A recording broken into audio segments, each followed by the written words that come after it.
Hello students, I am Nilma Pandey. Welcome you all in safe classes.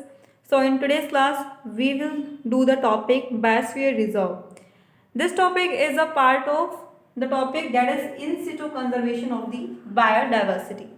जो हमारी biodiversity है उसके अंदर जो इन सिटू कंजर्वेशन होता है उसका पार्ट है ये.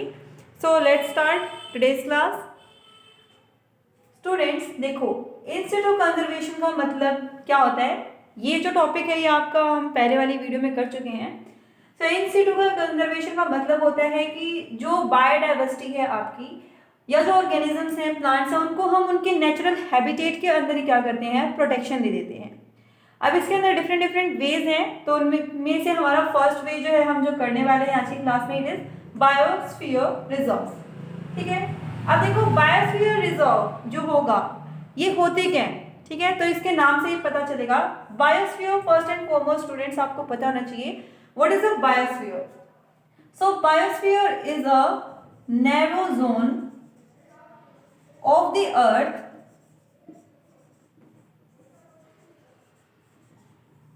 where land, water,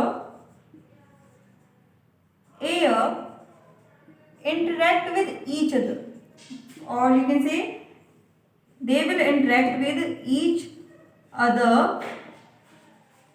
And for what they will interact here. So here all these things will interact with each other to support the life, to support the life of the organism.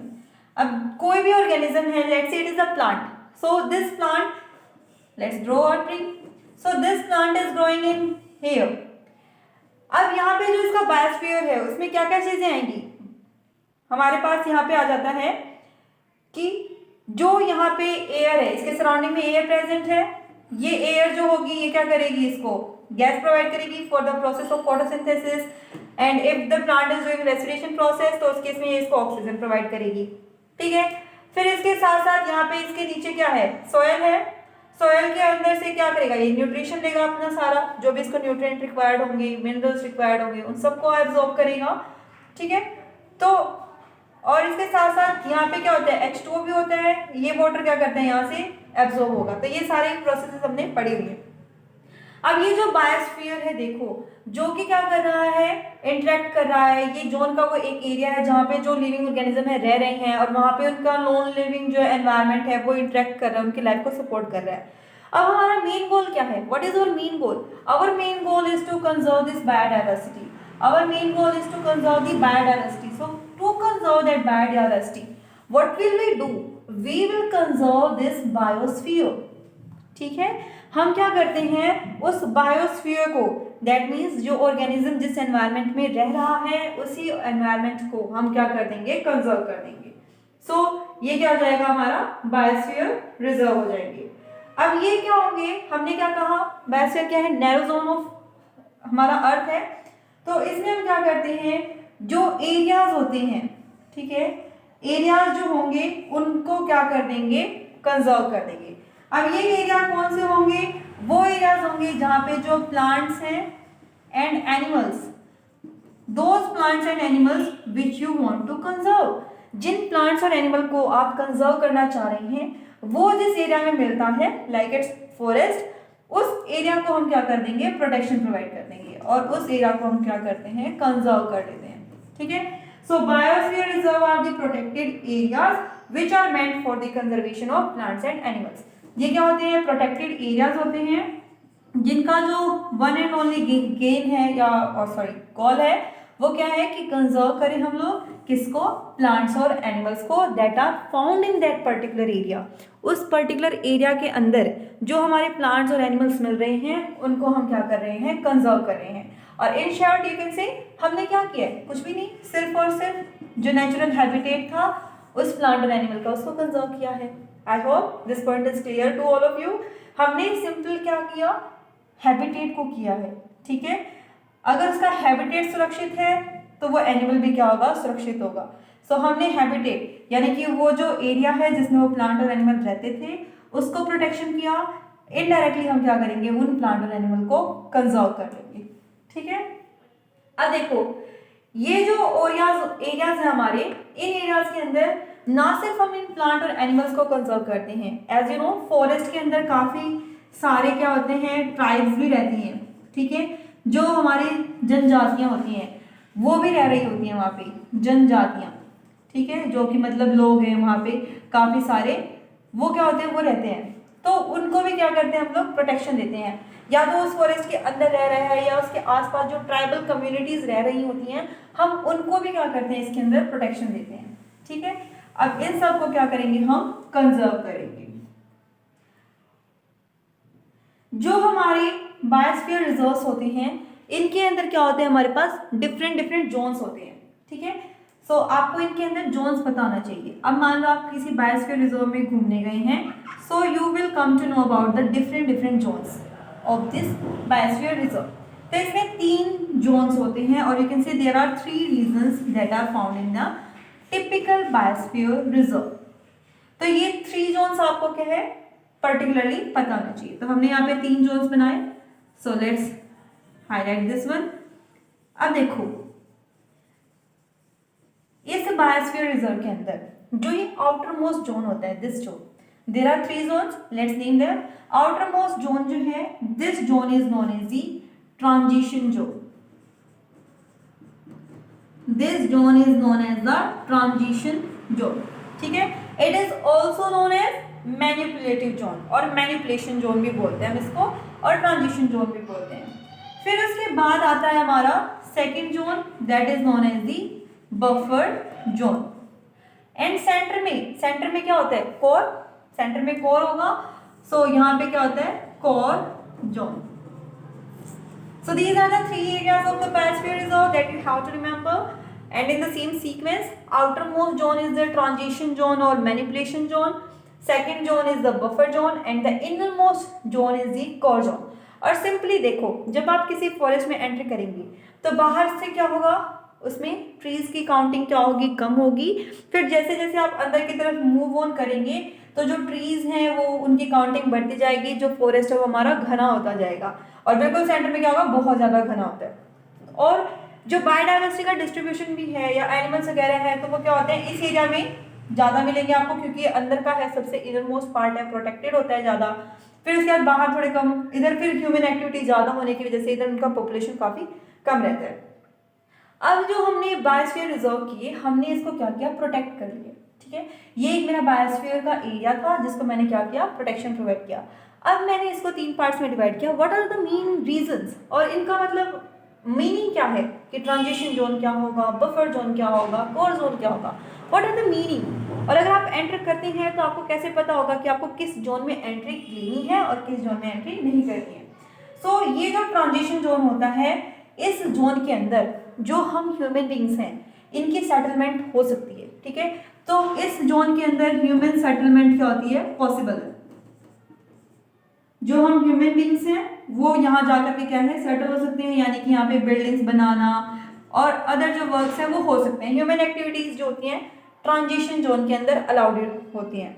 अब देखो ये transition है, transition का मतलब क्या है, एक phase से दूसरे फेज में एंटर करना। हमारा ये बाहर का फेज था, ठीक है, जो हमारी सिटीज हैं, ये इतना सारा पोल्यूशन है, ये सारा एरिया, और यहाँ से जब हम नेचर की तरफ मूव कर रहे हैं तो ये एक ट्रांजिशन है जो कि इस हमारे हाईली पॉपुलेटेड एरिया से इस फॉरेस्ट की तरफ मूव कर रही है।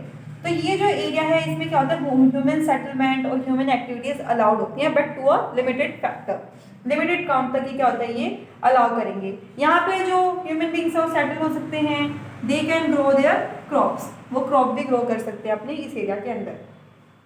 फिर उसके बाद आ जाता है बफर जोन। बफर जोन जो है हमारा, यहाँ पे अब यहाँ पे आप अपना घर नहीं बना सकते, यहाँ पे आप अपनी क्रॉप्स नहीं ग्रो कर सकते। ये जो एरियाज होते हैं, these areas are open for tourism, घूमने के लिए होते हैं ये, ठीक है, क्योंकि नेचर का पार्ट है, यहाँ पे काफ़ी सारे प्लांट्स हैं, काफ़ी सारे डाइवर्सिटी एग्जिस्ट कर रही है। So these areas are open for tourism. ये जो एरियाज हैं हमारे वो टूरिज्म के लिए ओपन होते हैं, बफर जोन, ठीक है। यहाँ पे आप, अब हम अपना घर बना के वहाँ नहीं रह सकते, हम वहाँ पे क्रॉप्स नहीं ग्रो कर सकते हैं। In these areas what will we do और व्हाट कैन वी डू, यहाँ पे टूरिज्म होगा। यानी कि आप गए हो घूमने के लिए, आप बायोस्फीयर रिजर्व घूमने गए होंगे, like Jim Corbett national park जो हैं, या फिर और भी हमारे पास काफ़ी सारे बायोस्फीयर रिजर्व हैं इंडिया में, टोटल 12 हैं।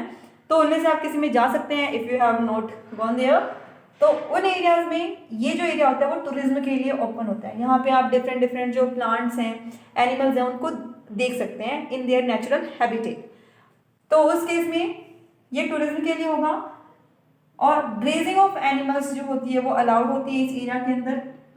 अब जो सेंटर का है कोर जो रीजन है ना हमारा, it is of no human activity.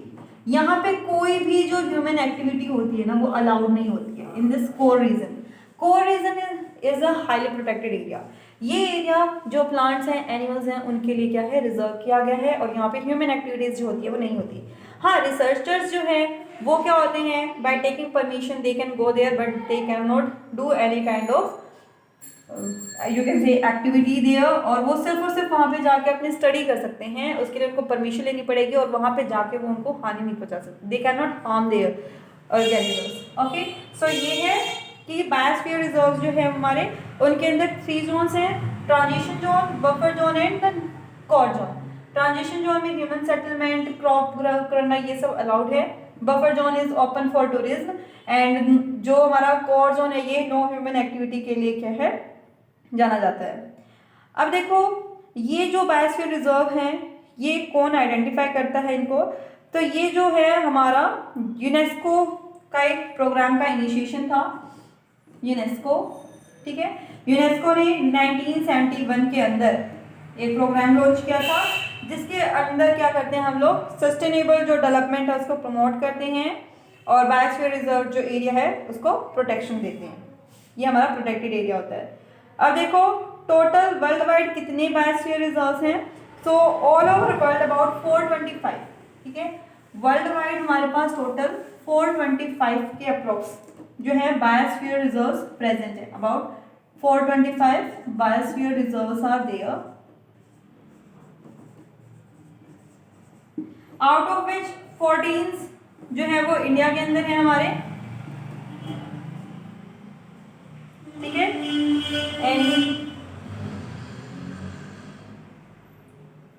अब इन एरियाज के अंदर देखो आपकी एक टर्म भी आ जाएगी इस टॉपिक में, जब आप स्टडी करेंगे तो वहां पे आपका एक टर्म आएगा हॉटस्पॉट, ठीक है। जब आप ये अपनी एनसीईआरटी की बुक में स्टडी करेंगे तो वहां पे आपका एक टॉपिक भी आएगा इसमें, हॉटस्पॉट। तो ये हॉटस्पॉट क्या होता है, देखो हॉटस्पॉट मतलब कि दीज आर द एरियाज और द रीजन्स जहां पे जो एंडेमिक स्पीसीज होती हैं, ठीक है, जो एंडेमिक स्पीसीज होंगी वो क्या होंगी, काफी ज्यादा हाई होती हैं। These are the areas where the endemic species are very high, ठीक है।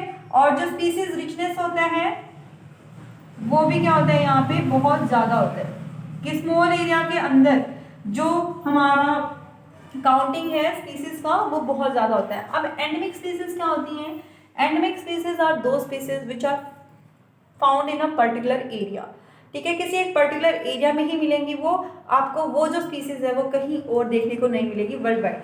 तो वो जो स्पीसीज होती है वो उस एरिया के लिए क्या होती है, एंडेमिक होती है, कि वो इसी पर्टिकुलर एरिया में मिलेगी आपको, आप कहीं और उसको वर्ल्ड में नहीं फाइंड आउट करोगे। तो हॉटस्पॉट वो एरियाज होते हैं जहाँ पे एंडेमिक स्पीसीज का काउंटिंग ज़्यादा होता है, प्लस में वहाँ पे स्मॉल एरिया के अंदर ही, या वो जितना भी एरिया हमारा वो क्या है उसके अंदर स्पीसीज रिचनेस काफ़ी ज़्यादा होता है, ठीक है। तो वर्ल्ड वाइड अगर हम देखें तो हमारे पास 34 हॉटस्पॉट्स क्या है एट प्रेजेंट हैं। वर्ल्ड वाइड हमारे पास 34 हॉटस्पॉट्स क्या है प्रेजेंट हैं, और इनमें से इंडिया के पास कितने हैं, 3।